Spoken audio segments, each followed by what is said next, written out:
안녕하세요. 오늘은 저희가 이제 네이버를 활용해서 마케팅을 시작을 할 거잖아요.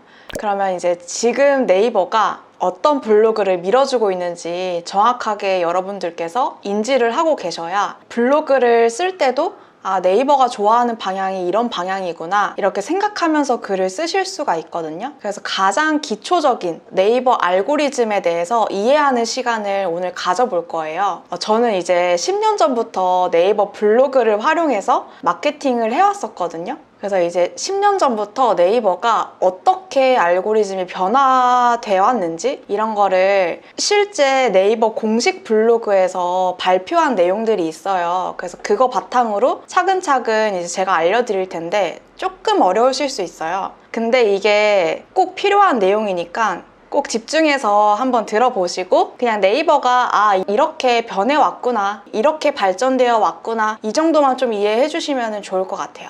네, 그럼 시작을 해볼게요. 일단 10년 전의 네이버 어떤 이미지가 떠오르세요, 피디님? 파워블로거들 좀 활동하는 시대 아닌가요? 파워블로그? 10년 전의 네이버를 딱 한 단어로 표현하자면 독점하던 시대였어요. 국내 검색 플랫폼을 독점하던 시대였거든요. 그래서 10년 전에 생각을 해보시면은 우리가 어떤 정보를 검색을 할 때 일단 네이버 창부터 키고 시작을 하거든요. 그래서 국내에 거의 점유율이 7, 80% 되게 높았어요. 이때 어떻게 네이버가 이 국내 시장을 빠르게 독점을 할 수 있었냐 하면은 이 알고리즘이 되게 단순했어요. 왜냐하면 최대한 많은 사람들이 이 플랫폼을 쓰게끔 만들어야 되니까 그 알고리즘이 되게 단순했는데 이때 알고리즘이 리브라라고 불리는데 누구나 45일간 하루에 한 개씩 글을 쓰면 최적화 블로그가 됐었어요.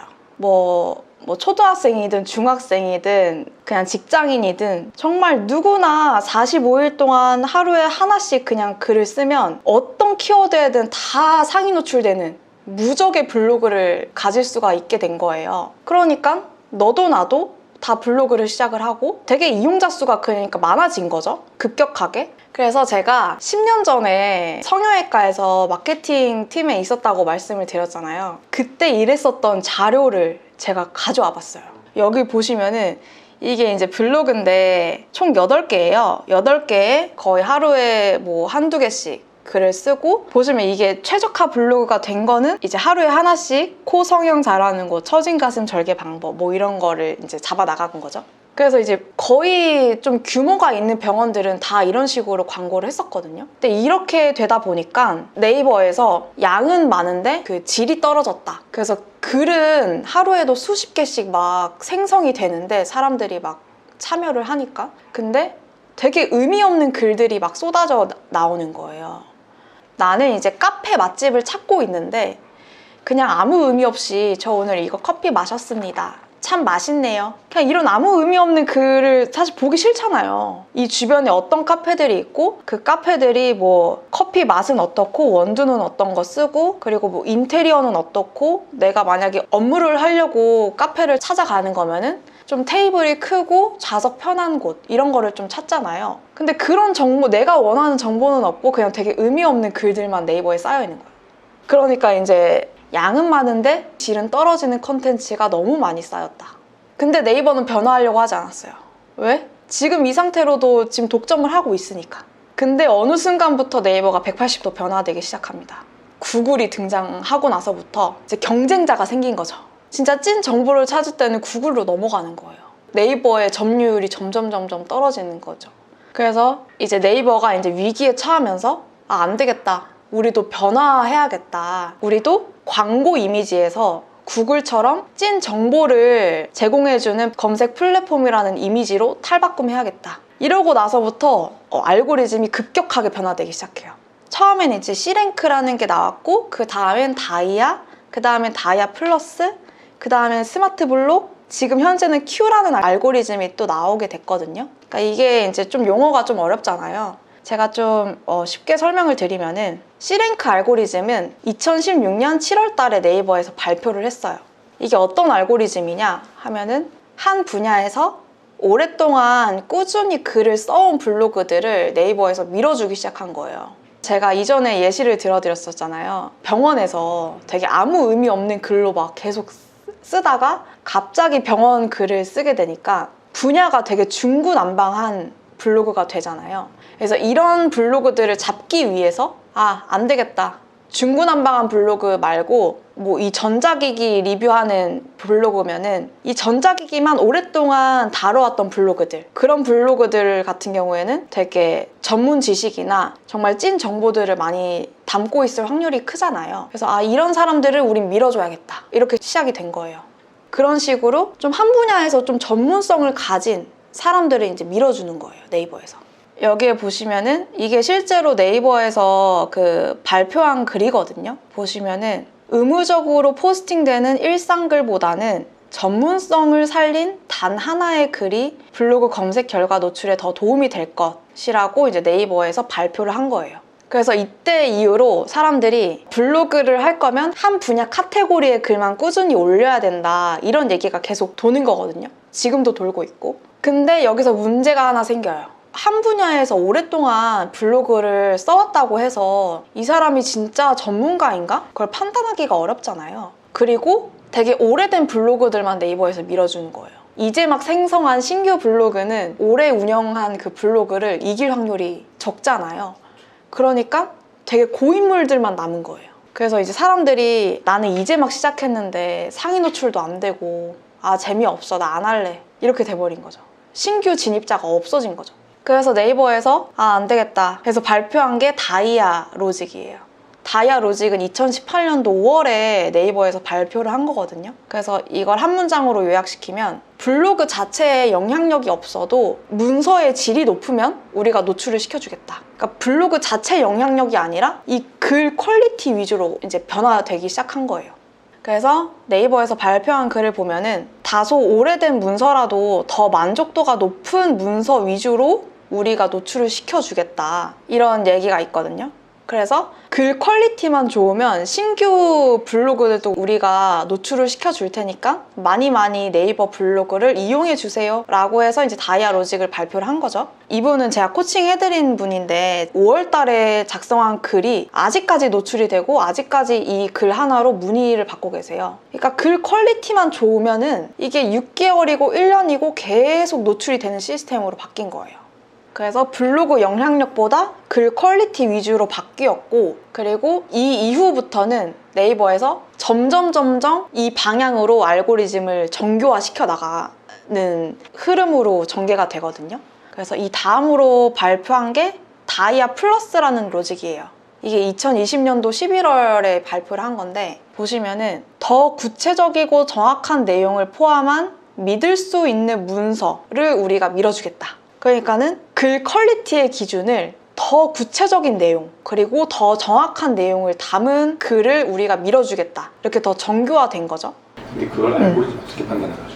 이걸 알고리즘이 어떻게 판단을 하냐면 여기에 제가 예시로 가져왔어요. 이것도 이제 공식 블로그에서 발표한 글 안에 있는 내용이거든요. 만약에 한 달 살이 경비를 검색을 했어요. 우리가 뭐 제주도에 한 달 살이를 간다고 한다면 얼마를 들고 가야 되지? 이게 궁금하잖아요. 그래서 한 달 살이 경비를 검색을 했는데 사람들이 진짜 실제 비용은 안 알려주고 자기가 그냥 제주도 가서 한 달 살이 했어요, 막 이런 내용만 있는 블로그들 진짜 많잖아요. 그래서 네이버에서 만약에 비용 키워드면은 실제 내용에 비용에 대한 글이 있는지 이런 거를 이제 체크를 하는 거죠. 숫자가 적혀져 있는. 네, 숫자. 그래서 보시면 여기도 한 달 살이 경비 키워드에 노출되어 있는 블로그들이 실제 숫자, 비용이 들어가 있는 글들이 이제 노출이 되는 거를 보여주거든요. 그래서 이런 구체적이고 정확한 내용을 담아야 노출이 될 확률이 높다. 이걸 이제 네이버에서 발표를 한 거죠. 그래서 저도 실제로 비용 키워드 글 작성할 때 숫자에 대한 거를 넣으려고 노력을 하는 편이에요. 그래야지 노출 확률이 높아지니까. 그리고 이 다음으로 네이버에서 출시를 한 게 스마트 블록이에요. 그 어느 순간부터 네이버에 검색을 하면 약간 블록 형태로 나오는 거 보지 않으셨어요?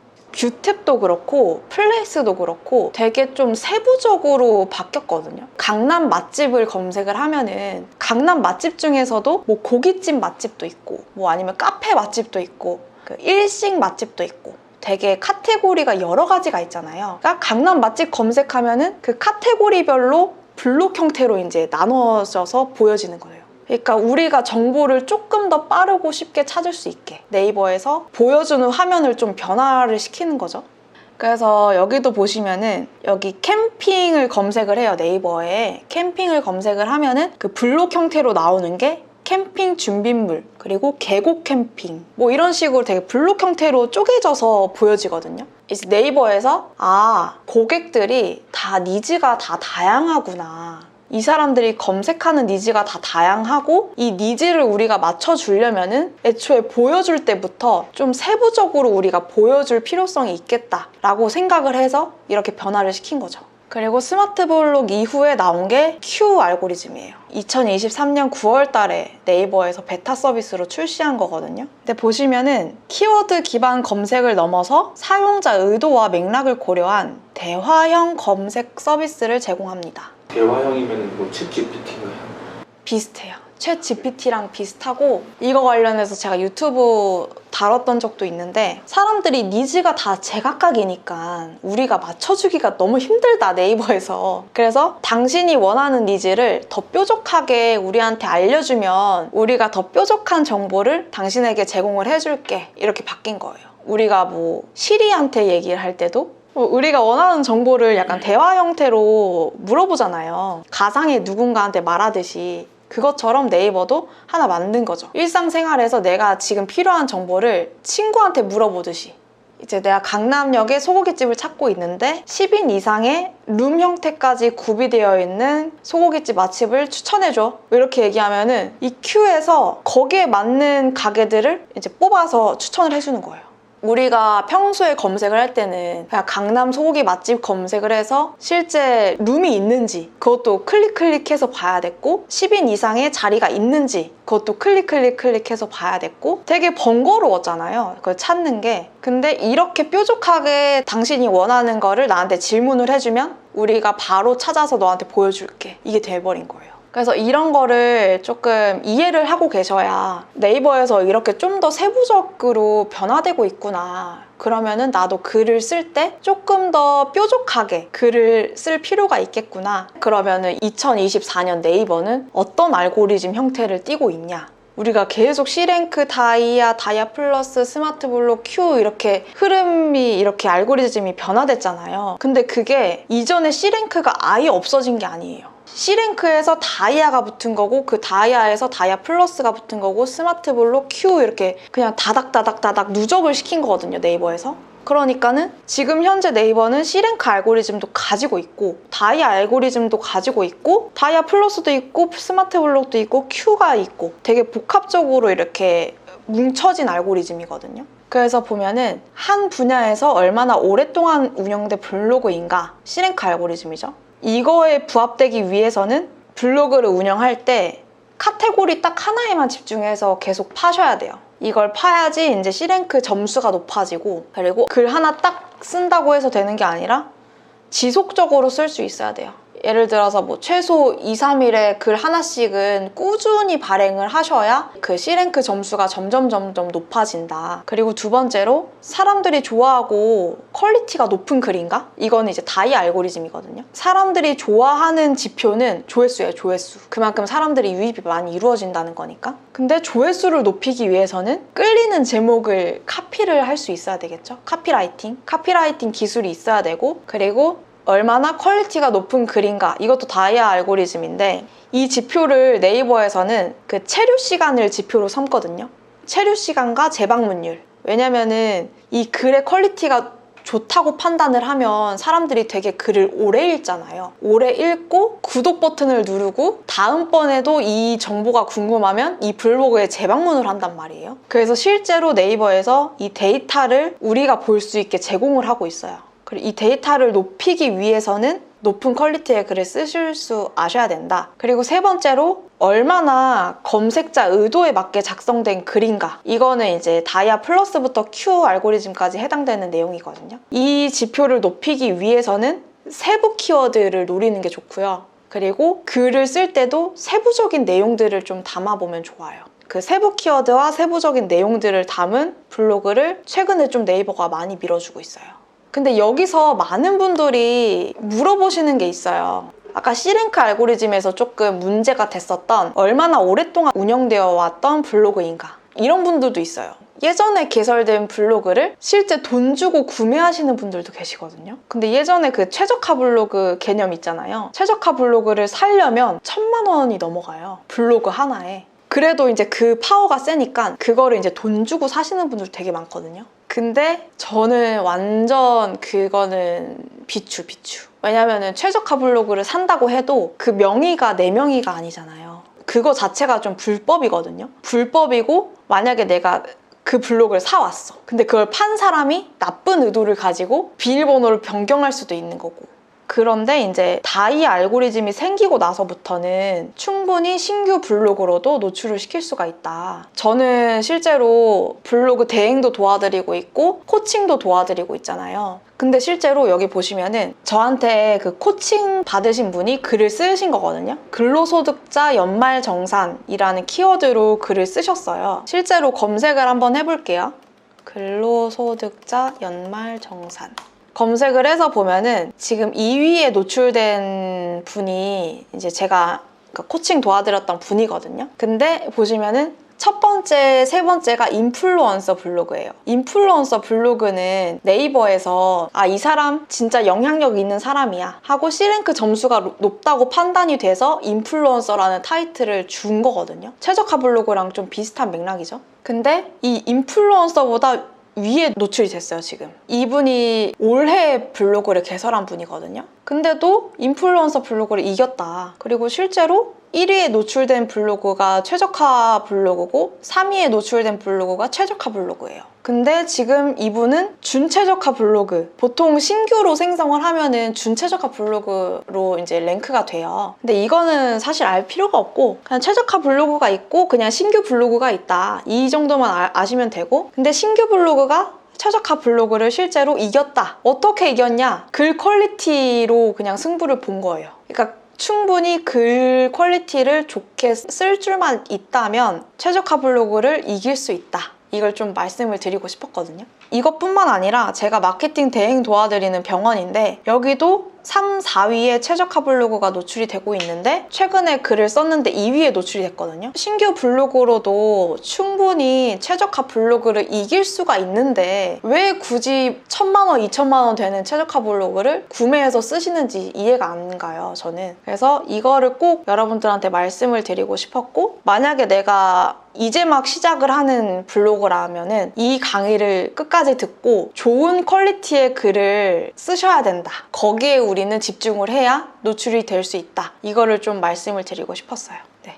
그래서 여기까지 네이버가 10년 전부터 어떤 변화 과정을 거쳤고 지금 현재 네이버는 어떤 알고리즘 형태를 띠고 있는지, 그리고 어떤 블로그를 밀어주고 있는지, 이거를 좀 말씀을 드렸어요. 근데 이거를 말씀을 드려도 지금 현재 내 네이버 블로그가 어떤 상태인지 사실 스스로 파악하는 게 힘들잖아요. 지금 내 블로그가 C랭크 점수는 몇 점인지, 다이아 점수는 몇 점인지 이런 걸 좀 파악하기가 힘들거든요. 그래서 제가 그 미션을 하나 드릴 거예요. 미션을 드릴 건데 어떤 미션을 드릴 거냐, 이제 여러분의 블로그 지수를 파악하는 미션을 드릴 거예요. 이거 어떻게 파악을 할 수 있냐 하면은 블덱스라는 웹사이트가 있어요. 여기서 자신의 블로그 아이디를 여기 검색을 하세요. 블로그 아이디를 검색을 하면 내 블로그가 지금 레벨이 어느 정도인지 뜨거든요. 제 개인 블로그는 지금 준최저가 블로그네요. 그리고 내 블로그 생성일은 또 언젠지, 얼마나 오래된 블로그인지, 그리고 포스팅은 얼마나 되어 있는지, 그리고 최저가 수치도 이렇게 나와요.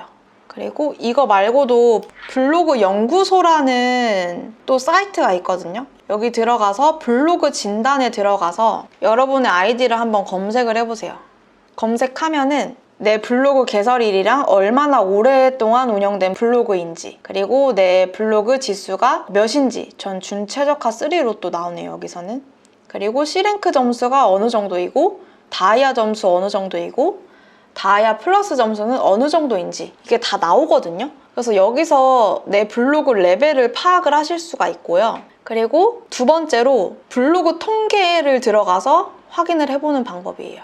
블로그 통계는 네이버에 로그인을 하시면 내 블로그 들어가셔서 여기 통계 부분이 있어요. 통계 부분을 클릭하시면 이렇게 이제 내 블로그 현재 지표들이 다 나오거든요. 근데 여기서 조회수, 순 방문자 수, 방문 횟수, 평균 방문 횟수 막 엄청 많아요, 뭐가. 여기서 저는 딱 보는 게 정해져 있어요. 조회수를 일단 보고요. 조회수를 뭐 주간으로 볼 수 있고 월간으로 볼 수 있어요. 뭐 주간으로 보면은 여기서 갑자기 그래프가 급상승했잖아요. 그럼 여기서 내가 어떤 글을 썼길래 사람들이 유입이 많았지? 이 글을 사람들이 좋아하나 보다. 그러면 이때 작성한 블로그 글을 그 비슷한 주제로 한 번 더 쓸 수도 있는 거고, 아니면은 뭐 이때는 왜 유입자가 이렇게 낮았지? 뭐 내가 블로그 활동을 안 했었나? 아니면은 사람들이 이 주제의 글을 별로 관심이 없어 하나? 이런 거를 스스로 좀 파악을 해보는 거죠.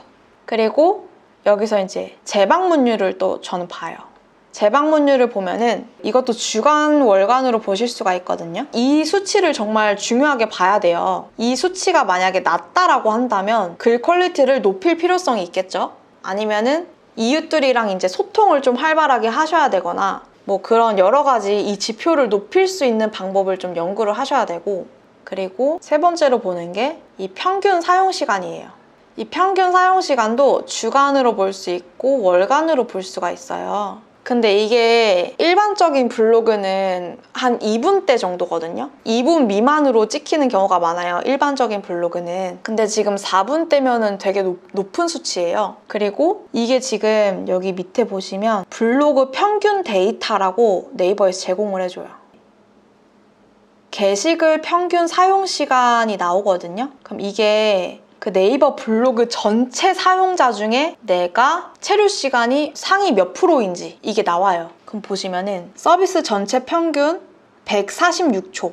146초면은 2분 20초? 그러면은 블로거들의 평균 체류 시간이 2분 20초라는 거예요. 근데 저는 보시면은 227초가 나오죠? 그러니까 상위 그룹에 제가 속해 있는 거예요. 그러면은 네이버에서 이 블로그는 체류 시간이 이렇게 높네? 이 블로그는 글 퀄리티가 높을 확률이 크겠다 해서 네이버에서 이제 또 밀어주는 거죠. 그래서 만약에 이 지표가 낮다라고 한다면은 그 글 퀄리티를 조금 더 높일 필요성이 있는 거겠죠?